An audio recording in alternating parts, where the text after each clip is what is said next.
전라북도 전주시 외곽의 작은 마을, 양촌.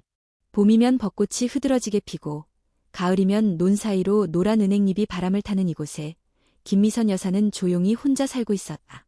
남편 장우석 선생이 세상을 떠난 지 어느덧 12년, 집은 낡았지만 아직 그의 손길이 남아있었다. 거실 창틀엔 직접 깎은 나무 프레임이 있고 마당에는 그가 심은 매화나무가 매해 있지 않고 꽃을 피웠다. 김 여사는 매일 같은 시간에 일어났고 같은 시간에 마당을 돌았다. 밥을 지어 먹고 라디오를 틀고 혼잣말로 식물을 다독였다. 그리고 매일 밤 해가 지면 꼭 한 가지 일을 잊지 않았다. 베란다 불을 켰다. 그 불빛은 마을 골목 끝에서도 보일 만큼 따뜻했다. 마치 등대처럼. 하지만 그것을 향해 다가오는 발걸음은 3년째 없었다. 딸 김유나. 서울로 올라가 창업을 하겠다며 떠난 지 벌써 3년. 처음엔 전화도 하고 명절엔 영상통화도 했다. 하지만 시간이 지날수록 연락은 끊겼고 그녀는 돌아오지 않았다. 마을 사람들은 한참 전에 포기하라고 했지만 김 여사는 포기하지 않았다. 매일 밤 베란다 불을 켜며 말했다. 혹시라도 돌아올까봐. 그러던 어느 날 우체통에 낯선 봉투 하나가 들어있었다. 흰색 봉투, 붉은 도장이 찍힌 서류, 법원 등기 문서였다. 김 여사는 서류를 펼쳐보며 숨이 막히는 듯 가슴을 움켜쥐었다. 귀하가 거주 중인 부동산은 현재 해율 DNC 법인 명의로 소유권 이전이 완료되었습니다. 30일 이내 퇴거를 요청합니다. 그 문장 하나가 40년의 시간을 무너뜨렸다. 그녀는 이해할 수 없었다. 언제, 누구에게, 어떻게. 그녀는 집을 팔 생각도 없었고 팔지도 않았다. 등기 확인서에는 그녀의 이름 대신 김유나의 이름이 위임자로 적혀 있었고 그 아래 정확한 권한에 따른 서명이라 명시되어 있었다. 김 여사는 문득 떠올랐다. 2년 전 유나가 짧게 다녀간 날, 당시 창업 지원 서류가 필요하다며 도장을 달라고 했던 일, 아무 생각 없이 서명했던 그 종이, 그게 이 모든 것의 시작이었다. 그날 밤 베란다 불은 켜지지 않았다. 대신 김 여사는 부엌 식탁에 앉아 밤새도록 잠을 이루지 못한 채 흰 봉투를 바라보았다. 며칠 뒤 마을 이장 박노인은 걱정된 얼굴로 그녀를 찾았다. 김 여사님, 혹시 그거 따님이 뭔가 잘못된 거 아닙니까? 그렇겠지요. 지금이라도 서울 가서 알아보는 게. 서울엔 갈 일이 없습니다. 김 여사는 단호하게 말했다. 그 애가 이 집을 판 거면 그 애가 이 집에 다시 들어올 일도 없겠지요. 마을의 소문은 금세 퍼졌다. 누군가는 유나를 욕했고 누군가는 김 여사를 안타까워했다. SNS에 기사 하나가 돌면서 노모의 집을 팔아 치운 딸이라는 말이 붙었다. 이름은 나오지 않았지만 마을 사람은 다 알았다. 그러던 중 한 청년이 김 여사를 찾아왔다. 단정한 셔츠에 검은 가방을 든 그는 자신을 소개했다. 저는 박지훈이라고 합니다. 예전회장 선생님께 영어 과외 받던 학생입니다. 지금은 전주에서 법무법인에서 일하고 있어요. 그래요? 우석이가 많이 가르쳤죠. 이 서류, 제가 좀 봐도 될까요? 지훈은 그녀에게 받은 위임장 사본과 등기부 등본을 천천히 살폈다. 그리고 조용히 말했다. 이건 위조일 가능성이 높습니다. 도장도 날짜도 맞지 않고 공증 날짜가 일요일로 되어 있습니다. 공증소는 주말엔 문을 열지 않거든요. 김 여사는 아무 말도 하지 않았다. 단지 손을 무릎에 놓고 고개를 끄덕였다. 소송을 하셔야 할 것 같습니다. 지금이라도 늦지 않았습니다. 딸을 고소한다는 게 쉽지는 않네요. 지훈은 조용히 그녀를 바라봤다. 이건 복수하는 게 아닙니다. 삶을 되찾는 일입니다. 그날 밤 김 여사는 처음으로 일기장을 꺼냈다. 펜을 잡은 손이 떨렸지만 꾹꾹 눌러 적었다. 나는 아직 내 집을 사랑한다. 나는 아직 내 딸을 믿고 싶다. 하지만 더는 침묵하지 않기로 했다. 그리고 잠자기 전 다시 베란다 불을 켰다. 오랜만에 마당이 환했다. 이웃집 아이가 창문을 열고 소리쳤다. 할머니, 오늘은 불 켜시네요. 김 여사는 창밖을 바라보며 대답했다. 누군가는 길을 찾아야 하잖니. 며칠 후, 이른 아침. 마당에 진달래가 만개한 날이었다. 김미선 여사는 여느 때처럼 감자죽을 끓이고 있었고, 라디오에선 전주의 날씨를 전하고 있었다. 그때, 낯선 차 소리가 들렸다. 골목 끝에 검은 SUV 한 대가 멈췄다. 문이 열리고 누군가 내렸다. 짧은 머리에 회색 트렌치코트를 입은 여자. 김유나였다.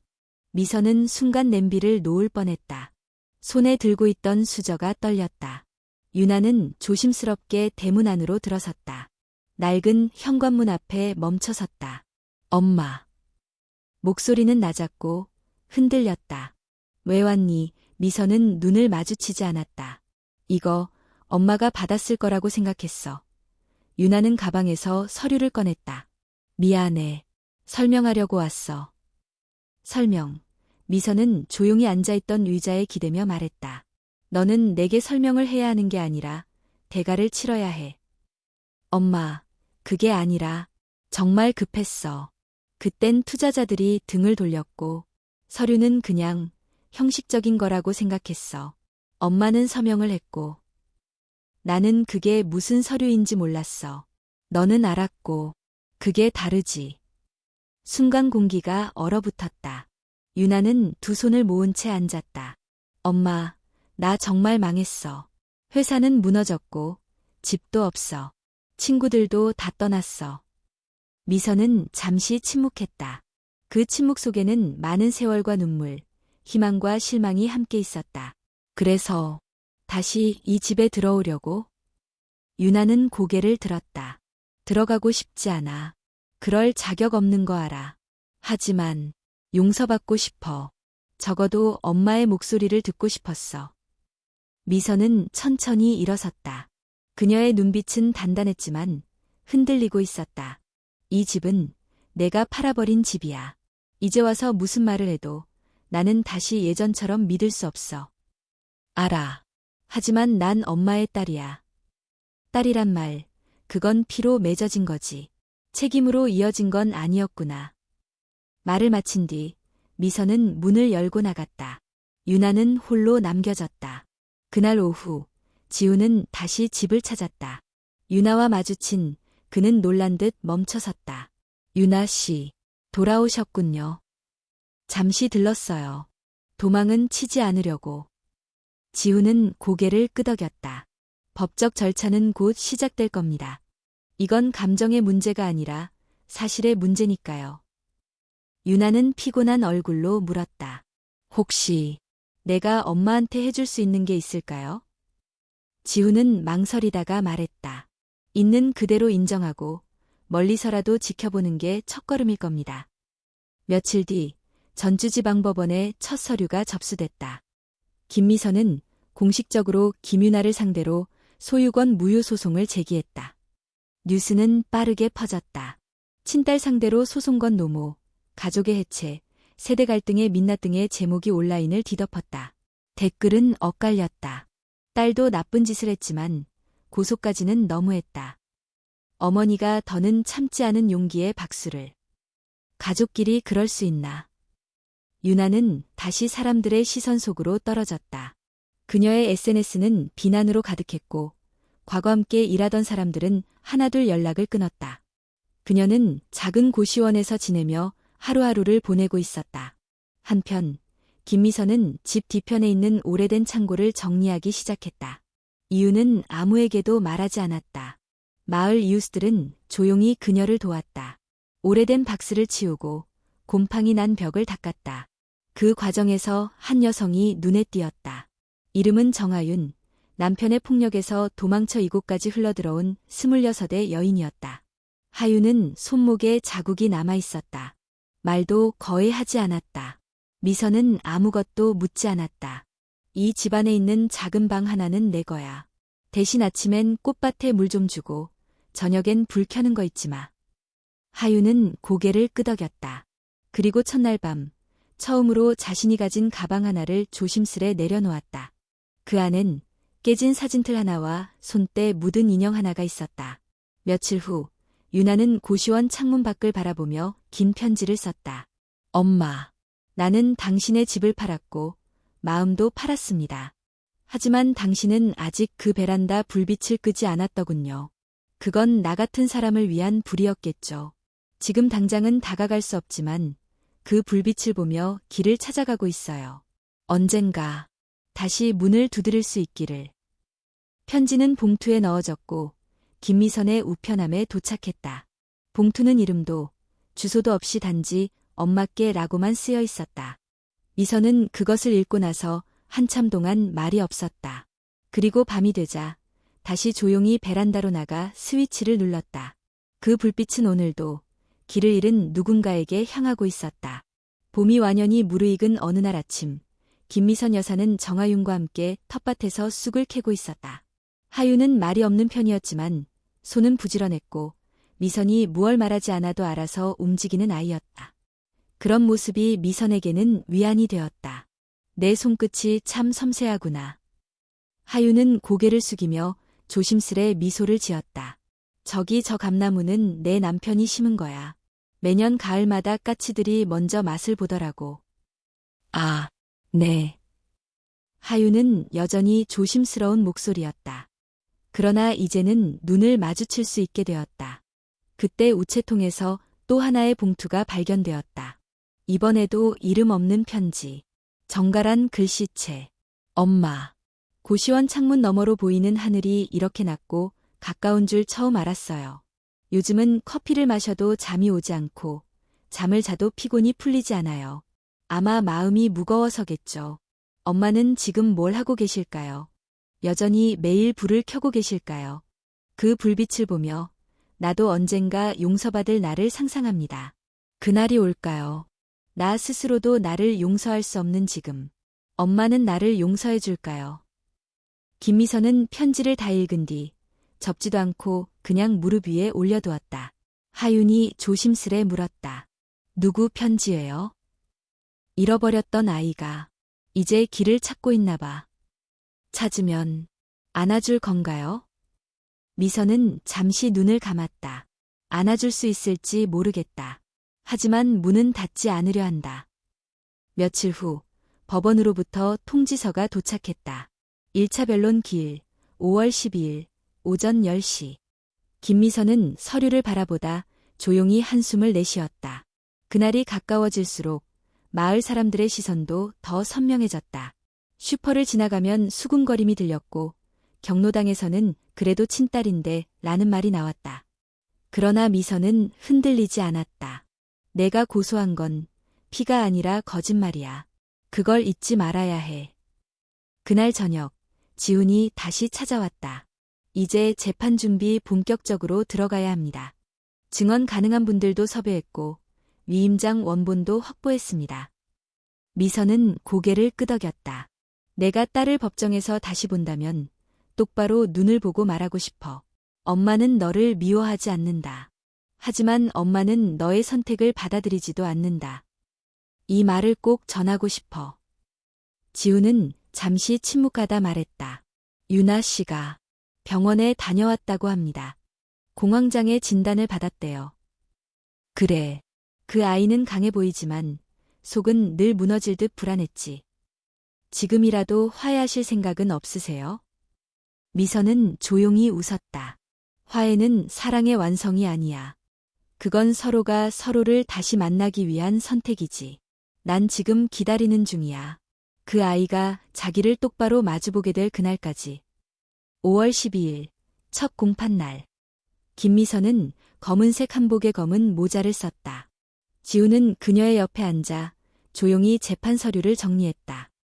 유나는 예정 시간보다 10분 늦게 도착했다. 창백한 얼굴, 말라버린 볼, 손끝은 떨리고 있었다. 법정 안의 공기는 무겁고 고요했다. 판사의 질문이 이어졌고 양측의 주장도 정리되었다. 지우는 위조된 위임장과 공증 날짜 오류, 서명의 불일치 등을 조목조목 설명했다. 유나는 아무런 반박을 하지 않았다. 그저 고개를 떨군 채 조용히 말했다. 모든 게 사실입니다. 그땐 이기고 싶었어요. 사람들에게 인정받고 싶었고 어떤 방법이든 괜찮다고 생각했어요. 엄마의 믿음을 거래로 바꿔버린 게 제가 만든 가장 큰 죄였습니다. 그 순간 미선이 조용히 일어섰다. 법정 안은 숨조차 죽은 듯 조용했다. 그녀는 한 장의 종이를 꺼냈다. 그것은 자필로 적은 편지였다. 유나아, 엄마는 내가 내 곁을 떠났던 날보다 내 이름으로 서류를 위조했다는 걸 알았던 날이 더 아팠다. 넌 나의 자랑이었고, 나의 기도였고, 나의 걱정이었다. 그 모든 것이 무너진 그날, 엄마는 베란다 불을 껐었다. 하지만 곧 다시 켰다. 그 불빛은 너에게 돌아오라는 명령이 아니라 너를 위한 길잡이였단다. 그녀는 손에서 종이를 내려놓고 유나를 바라보았다. 유나는 눈물로 얼굴을 가린 채 고개를 들지 못했다. 그 눈물은 후회도, 죄책감도, 하지만 어쩌면 구원이기도 했다.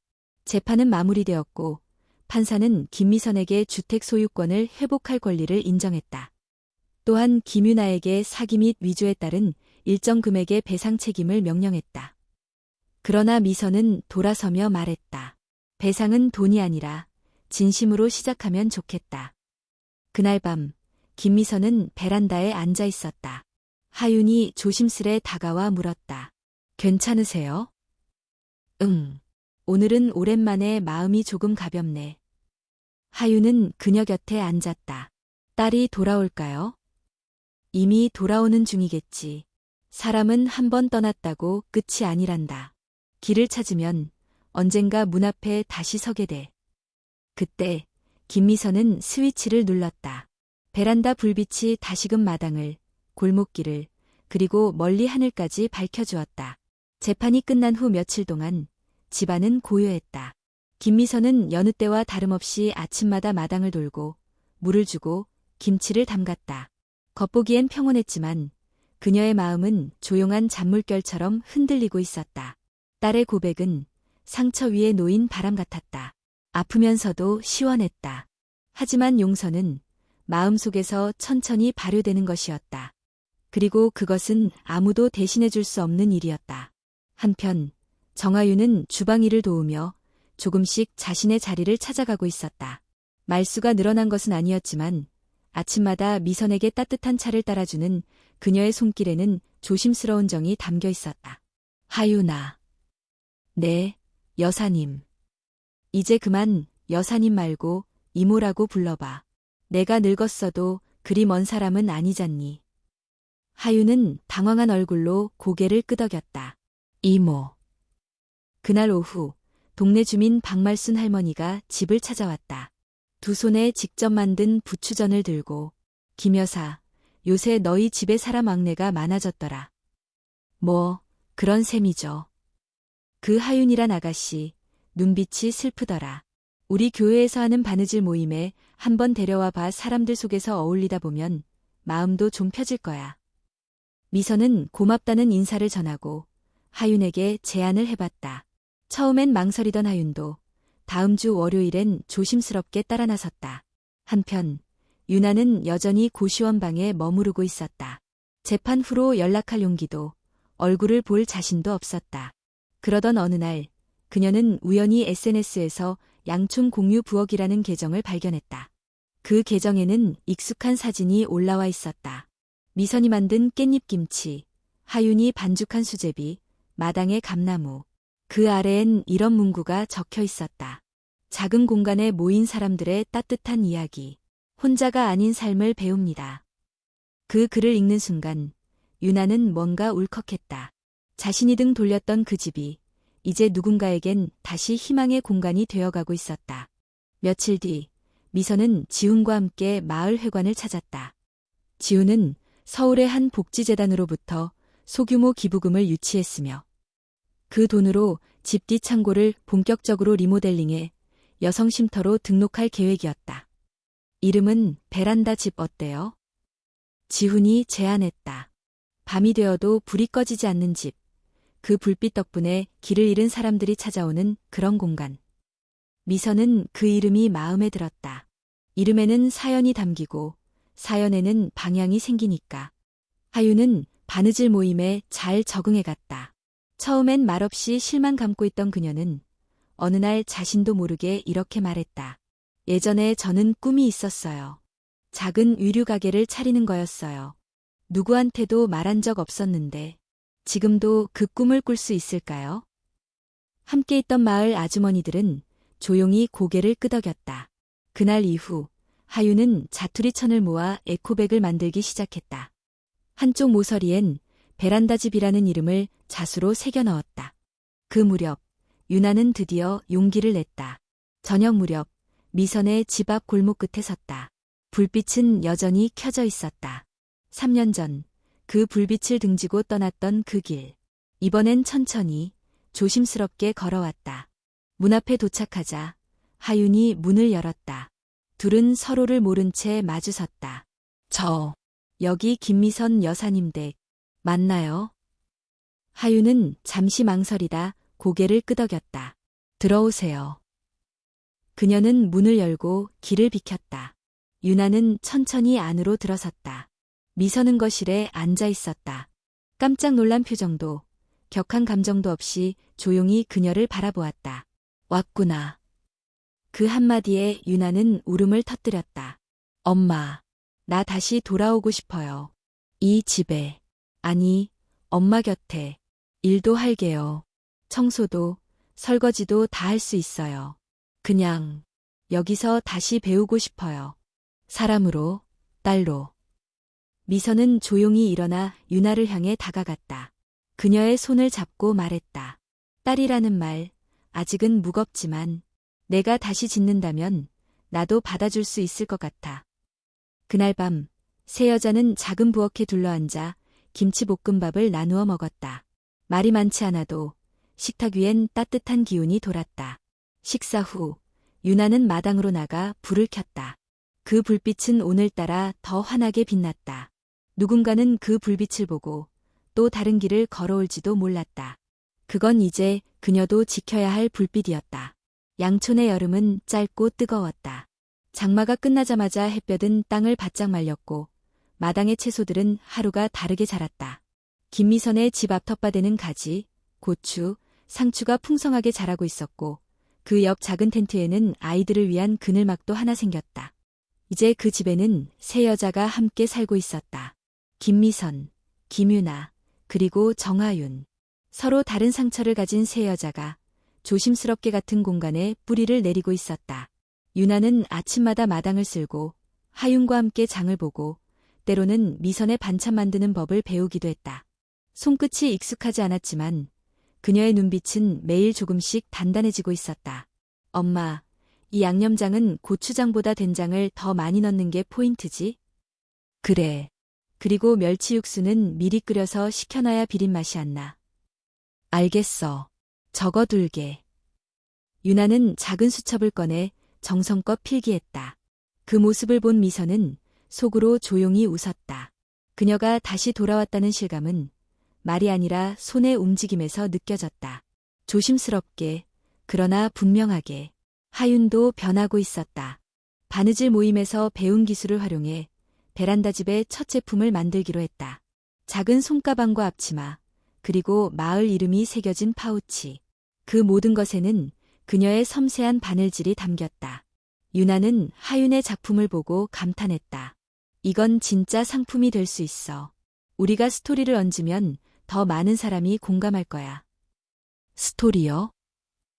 응, 단순한 제품이 아니라 이걸 만든 사람의 이야기를 함께 전하면 사람들은 마음을 움직여. 우리처럼 어딘가에서 다시 시작하는 사람들이 있다는 걸 알게 되는 거지. 하윤은 조심스레 물었다. 그런 걸 내가 할 수 있어? 유나는 고개를 끄덕이며 미소 지었다. 예전엔 내 이름을 팔아 무너졌지만 이번엔 우리 이름을 함께 짓고 싶어. 며칠 뒤 유나는 지훈을 찾아갔다. 그는 여전히 전주 시내의 법무법인에서 일하고 있었고 작은 회의실에서 그녀를 맞이했다. 이렇게 얼굴 보니까 반갑네요. 그러게요. 이번엔 법적인 문제는 아니에요. 베란다 집을 공식적인 비영리 단체로 등록하고 싶어요. 오, 생각보다 빨리 결정을 하셨네요.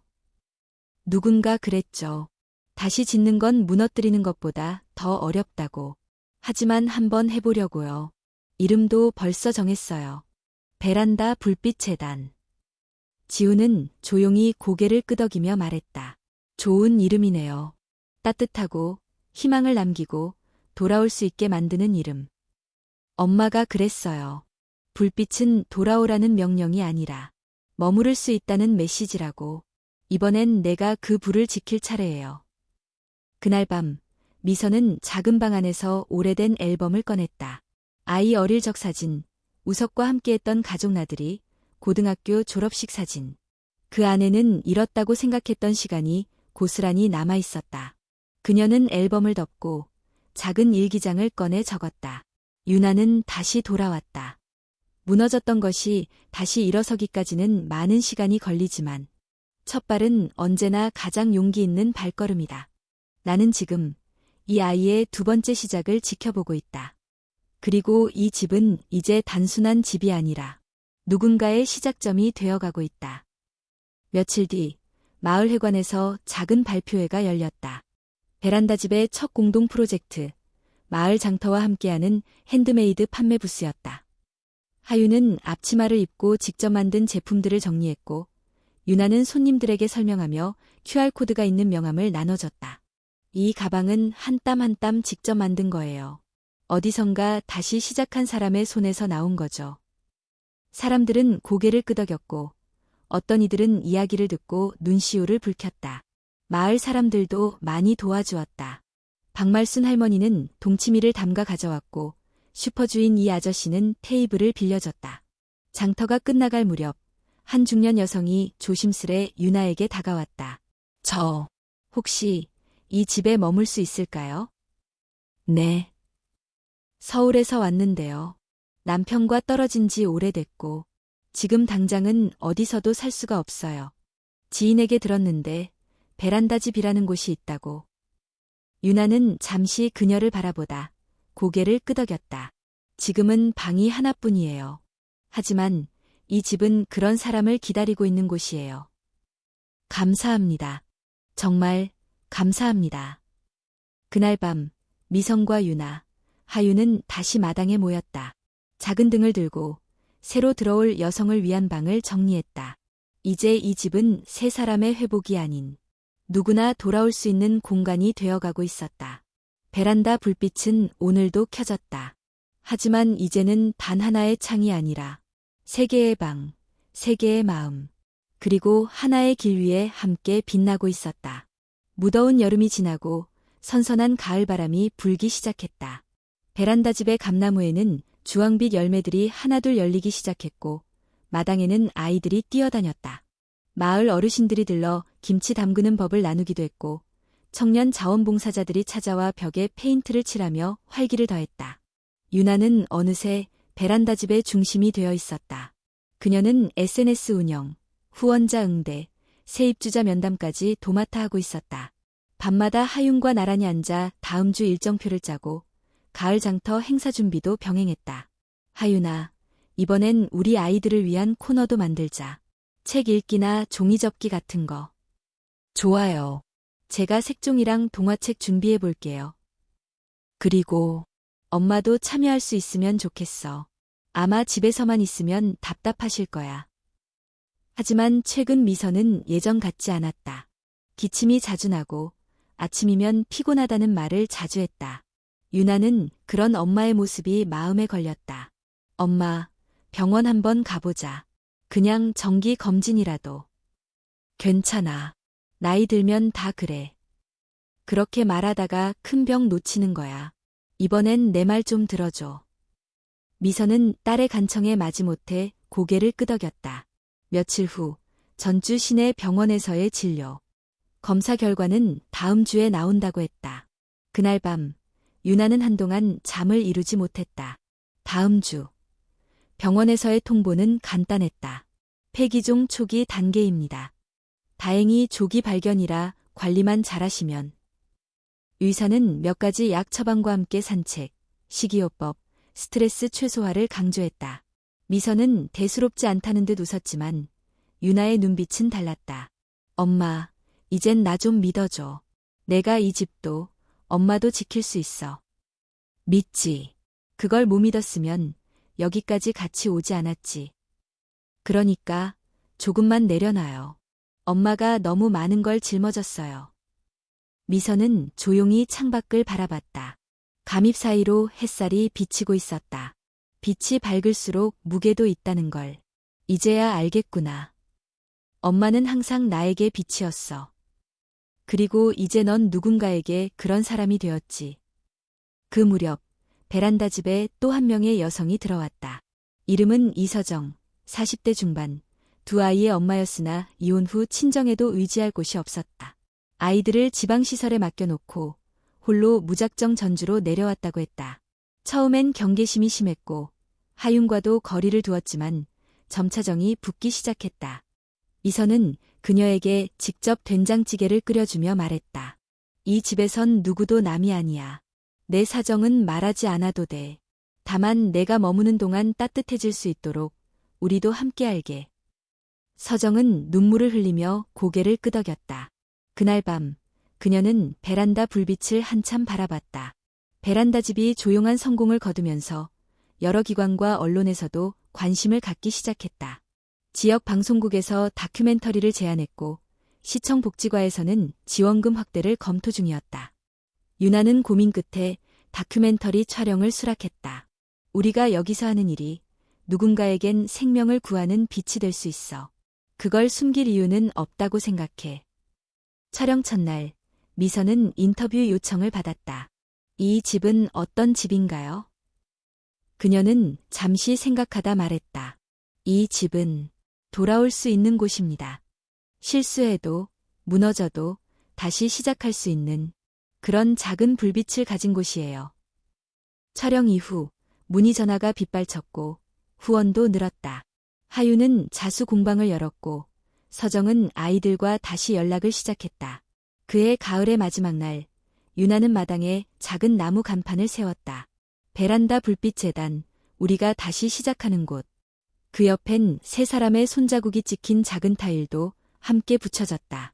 밤이 되자 모두 함께 감자전을 부쳐 먹으며 작은 잔치를 열었다.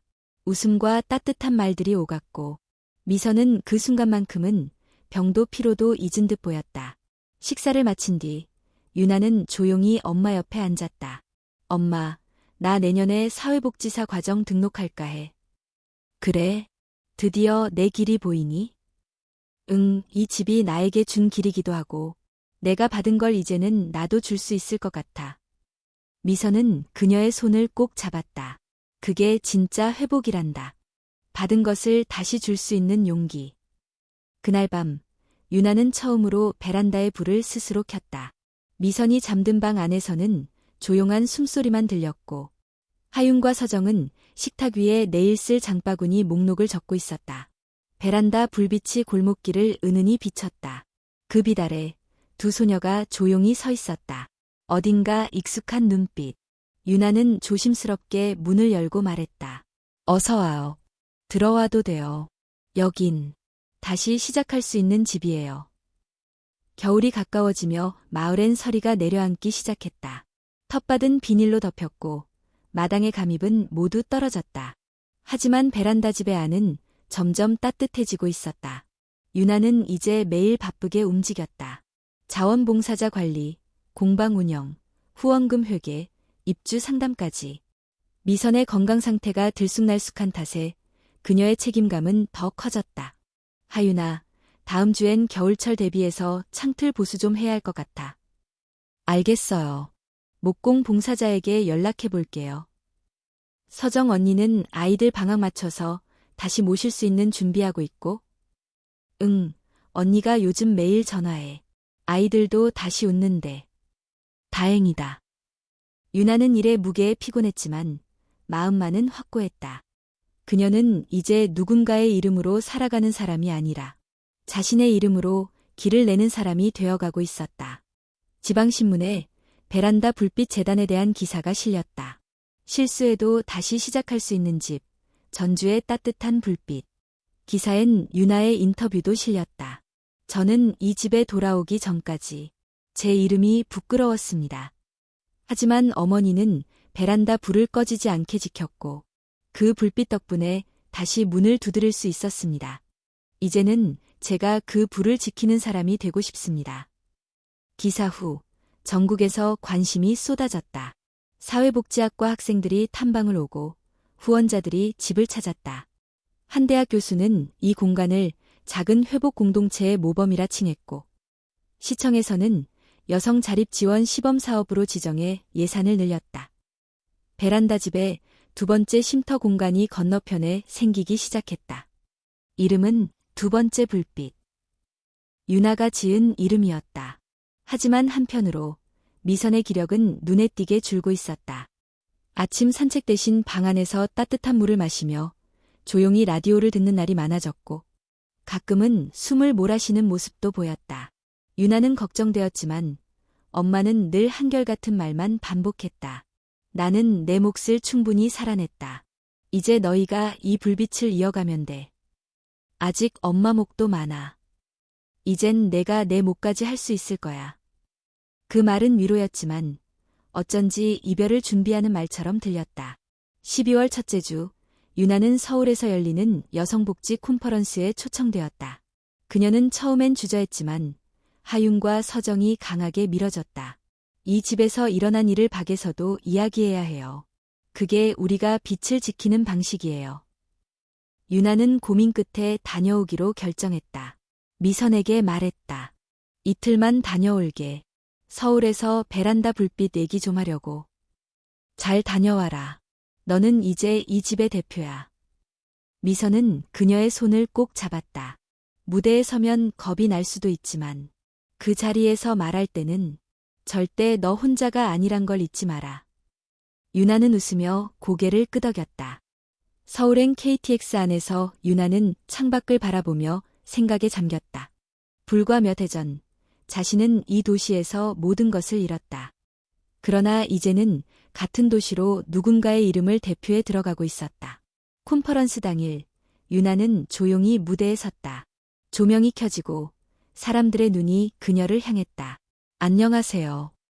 저는 전주 양촌에서 베란다 불빛 재단을 운영하고 있는 김유나입니다. 이야기를 시작하기에 앞서 한 사람을 소개하고 싶습니다. 저의 어머니, 김미선 여사입니다. 그분은 매일 밤 베란다 불을 켜셨습니다.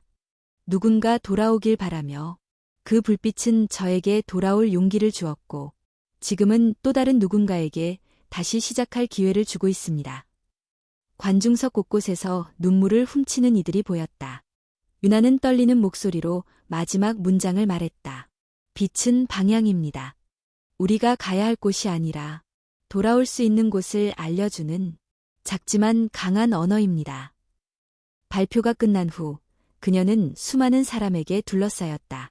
인터뷰 요청, 강연 제안, 협업 제안까지 이어졌지만 유나의 마음은 오직 한 곳을 향해 있었다.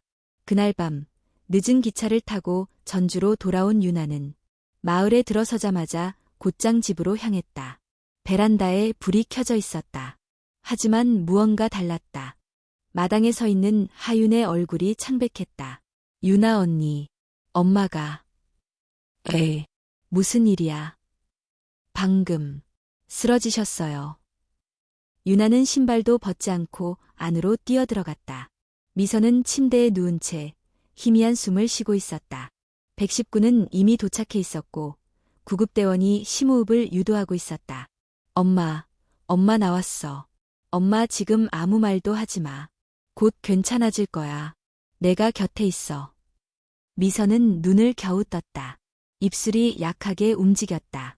돌아왔구나. 응, 나왔어. 곁에 있을게. 다시는 떠나지 않을게. 그날 밤 병원 응급실에서 유나는 조용히 엄마의 손을 잡고 있었다. 기계 소음 사이로 그녀는 조용히 속삭였다. 이제 내가 그 불빛이야. 엄마가 지켜온 것. 이제 내가 이어갈게. 병원 응급실의 밤은 유난히 길고 조용했다. 희미한 형광등 아래 유나는 엄마의 손을 꼭 잡고 있었다. 산소 마스크를 쓴 김미선은 의식은 돌아왔지만 말수가 줄었고 매 시간마다 혈압과 호흡이 체크되었다. 의사는 말했다. 급성 호흡곤란 증후군입니다. 노환과 기저질환이 겹쳤고 무엇보다 피로가 누적되어 있었어요. 당분간 병원에서 집중 치료를 받아야 합니다. 유나는 고개를 끄덕였지만 눈동자의 고인 불안은 쉽게 가라앉지 않았다. 그녀는 창밖을 바라보며 중얼거렸다. 이제 그 불빛을 내가 지켜야 할 때가 왔구나. 베란다 집은 유나가 없는 동안에도 멈추지 않았다. 하윤과 서정은 자발적으로 업무를 나누어 맡았고 새로운 입주 예정자에 대한 상담도 공동체 회의로 결정되었다. 각 방에는 유나가 손으로 쓴 공지문이 붙어 있었다. 우리는 잠시 멈췄지만 빛은 멈추지 않습니다. 마을 사람들은 매일 교대로 병원에 도시락을 들고 다녔다. 슈퍼이 아저씨는 따뜻한 미숫가루를 전해주었고 박말순 할머니는 병원 침대맡에 둘 작은 베개를 직접 만들어 보냈다.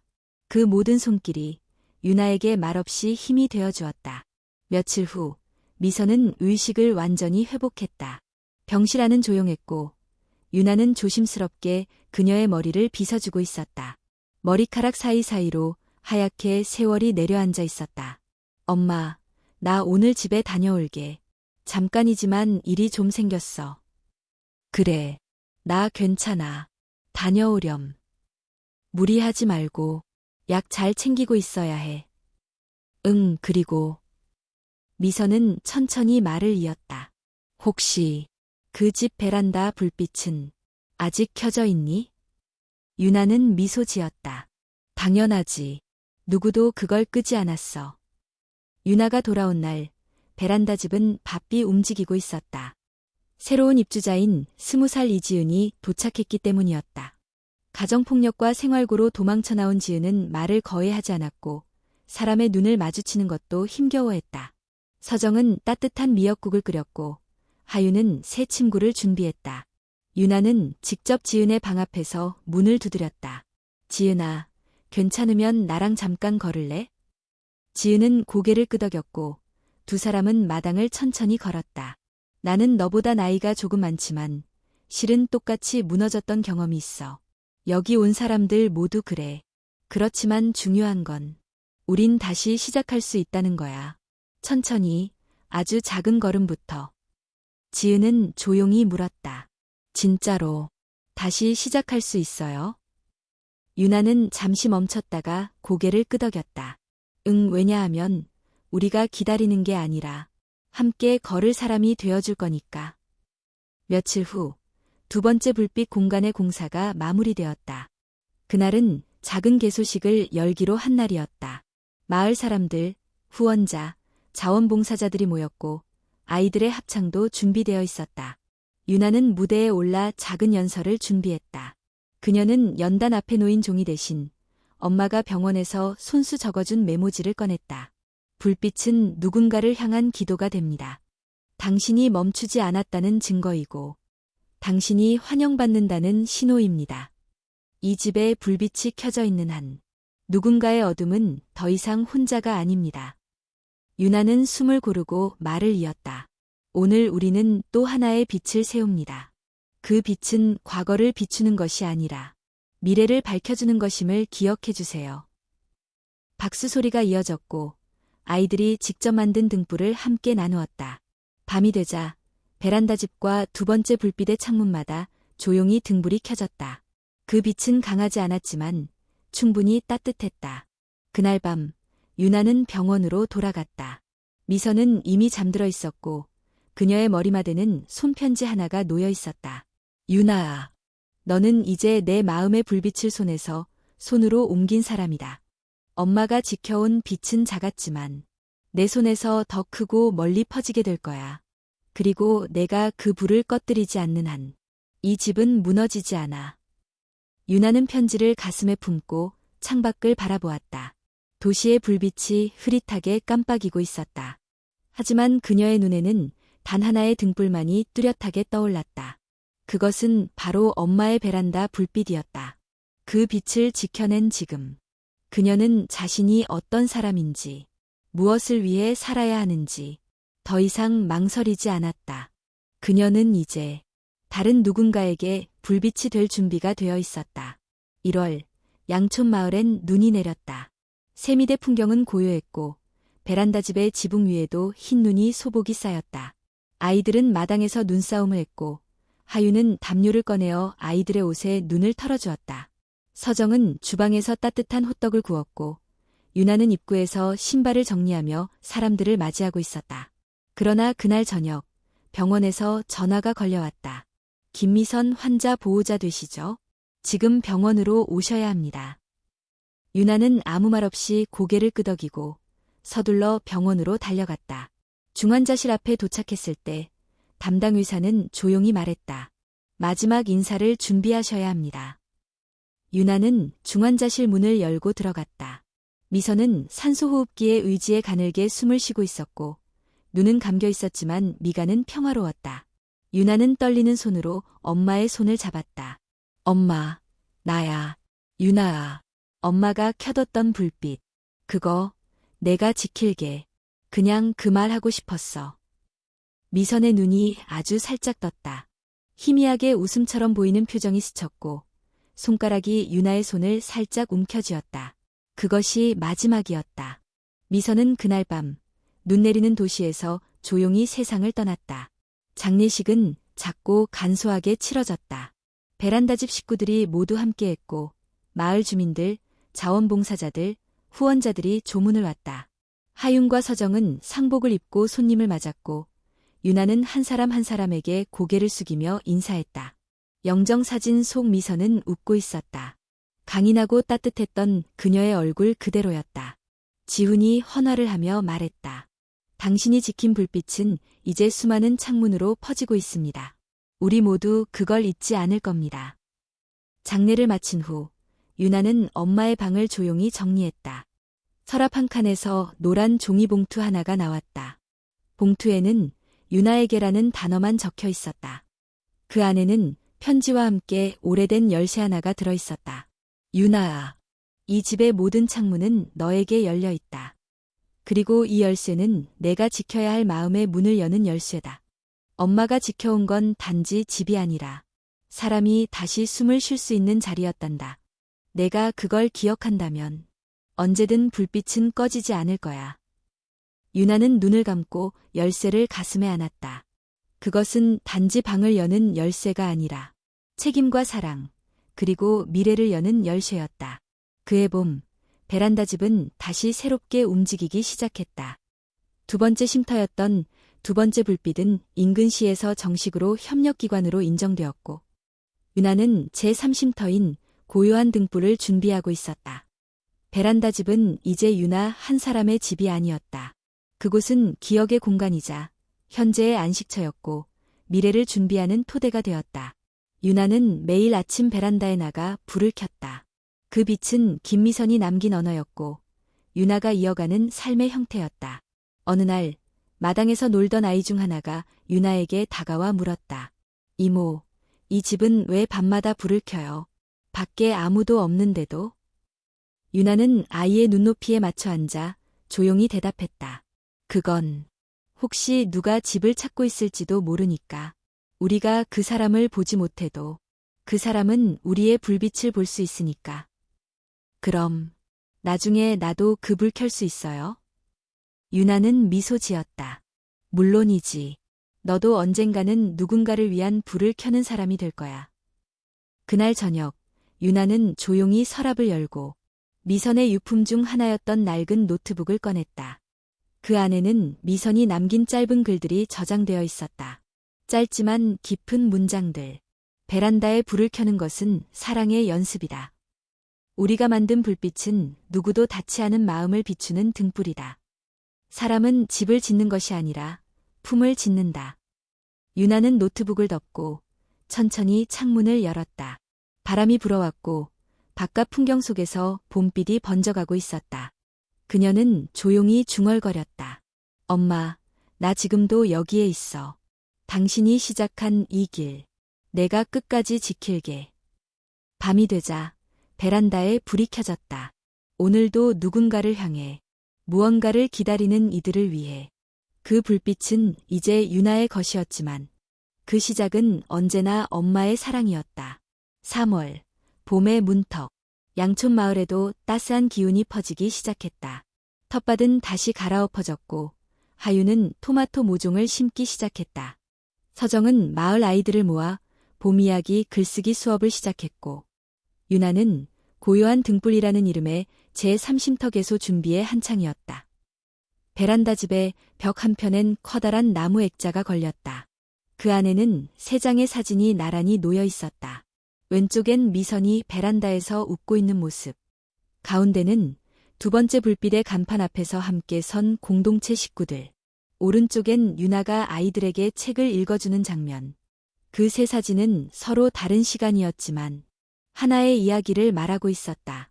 돌아오는 사람들과 기다리는 사람들과 이어주는 사람들의 이야기. 그날 유나는 서울에서 내려온 한 교사 모임에 강연 요청을 받고 베란다 불빛의 탄생과 확장이라는 주제로 소박한 강연을 열었다. 처음 저는 이 집에서 나갔던 사람이었습니다. 그리고 다시 돌아온 사람이 되었죠. 누군가는 저를 실패한 사람, 누군가는 사기꾼이라고 불렀습니다. 하지만 그 모든 시선 위에서 저를 바라보는 단 한 사람이 있었습니다. 저의 어머니, 김미선 여사입니다. 유나는 천천히 손을 모았다. 그분은 말없이 매일 베란다에 불을 켰습니다. 그 불빛은 명령이 아니라 위로였습니다. 그렇게 나는 다시 이곳으로 돌아왔고, 오늘은 또 누군가의 귀환을 돕는 사람이 되어 있습니다. 청중 중 한 명이 조용히 손을 들었다. 혹시 그 불빛은 꺼질 수도 있나요? 유나는 잠시 생각하다가 대답했다. 물론입니다. 불빛은 꺼질 수도 있고 흔들릴 수도 있습니다. 하지만 꺼졌다고 끝은 아니죠. 다시 켜는 사람이 있다면 그건 꺼진 게 아니라 잠시 멈췄던 것일 뿐입니다. 강연이 끝나고 유나는 조용히 혼자 마을길을 걸었다. 어릴 적 아버지와 자주 지나던 느티나무 앞에 멈춰섰다. 그곳엔 이제 작은 푯말이 세워져 있었다. 김미선 나무. 누군가의 길이 멀게만 느껴질 때 그 곁에 서서 그늘이 되어주다. 유나는 그 나무 아래 앉아 하늘을 올려다보았다. 바람에 흔들리는 가지 사이로 마치 엄마의 목소리가 들리는 듯했다. 내가 만든 불빛이 곧 내가 걸어온 길이란다. 며칠 후 고요한 등불이 정식으로 문을 열었다. 그날 개소식엔 100명이 넘는 사람들이 참석했고 시청 관계자와 방송국, 사회복지단체, 그리고 다양한 지역 커뮤니티가 함께했다. 유나는 이번에는 공식 대표 자격으로 무대에 섰다. 이곳은 조용한 집입니다. 그러나 그 안의 숨결은 누구보다 뜨겁습니다. 고요하지만 꺼지지 않는 등불. 이곳은 무너졌던 사람이 다시 짓는 삶의 자리입니다. 그 말에 박수 소리가 이어졌고 마을 어르신들은 따뜻한 국밥을 나눴다. 하유는 직접 만든 가방을 나눠주었고 서정은 자립을 꿈꾸는 엄마들을 위한 그룹을 구성해 소개했다. 그날 밤 유나는 오랜만에 베란다 집의 다락방에 올라갔다. 그곳은 어릴 적 자신만의 공간이었고 이제는 조용한 기도실처럼 쓰이고 있었다. 유나는 조용히 노트 하나를 꺼냈다. 그 안엔 매일 적은 짧은 글들이 적혀 있었다. 오늘 글의 제목은 끝이 아닌 시작. 엄마. 당신이 지킨 불빛은 이제 여러 개의 창문으로 나뉘어졌습니다. 그 창들엔 새로운 사람들이 살고 있고 그 사람들은 또 누군가를 기다립니다. 저는 당신이 남긴 손잡이를 붙잡고 이제 누군가의 문을 두드립니다. 이 길이 어두울지라도 당신이 켜둔 불빛이 제 안에 있습니다. 그날 밤 베란다에는 다시 불이 켜졌다. 하지만 이번엔 한 줄기만이 아니었다. 두 번째 불빛, 고요한 등불, 그리고 새로 문을 열 준비를 하는 네 번째 집의 창에서도 부드러운 노란 빛이 번져나왔다. 그리고 그 불빛을 바라보는 이들이 있었다. 지친 하루를 마친 여성, 갈 곳을 잃은 소녀, 용기를 내어 문 앞까지 온 청년. 그들은 말없이 그 빛을 바라보았다. 그리고 조심스럽게 첫 발걸음을 디뎠다. 이야기는 그렇게 끝나지 않았다. 누군가는 여전히 길을 잃고 있고 누군가는 그 길의 끝에서 불을 켜고 있다. 김유나는 이제 더 이상 돌아온 딸이 아니라 길을 밝히는 사람이었다. 그녀가 지킨 불빛은 단지 과거의 복원이 아니라 미래를 열어가는 약속이었다. 그 불빛은 꺼지지 않았다. 그리고 아마도 영원히 꺼지지 않을 것이다.